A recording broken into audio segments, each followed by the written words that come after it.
Предлагаме 3 много прости стъпки, за да извадим Движението за права и свободи завинаги от властта. 2 от тези стъпки трябва да се приложат незабавно от правителството, а за 3-та стъпка гарантирам аз. Ще трябва да затворим границата с Република Турция между 1 и 6 октомври.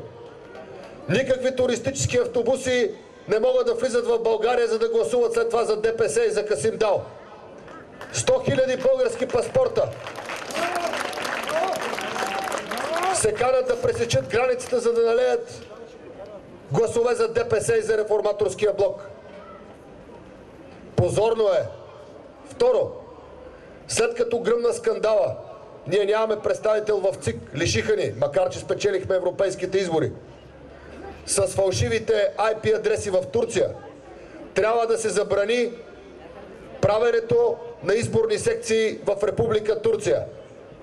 С една дума, резервуара на ДПС трябва да бъде отрязан. И 3-та стъпка, която ще бъде първата стъпка, която България без цензура ще направи в 43-то Народно събрание, е да въведе образователен ценз за гласуване и за български паспорт. След като не могат да положат изпит нашите така наречени българи в Република Турция за владеене на писмено и говоримо на български език на ниво 8 клас, те няма да имат право да гласуват. Откъде на къде хора, които не знаят български, които не могат да разберат какво ние, българските политици, говорим, ще гласуват за български партии?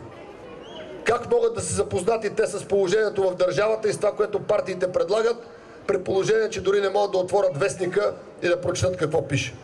А дори и по телевизията не могат да не разберат какво говорим.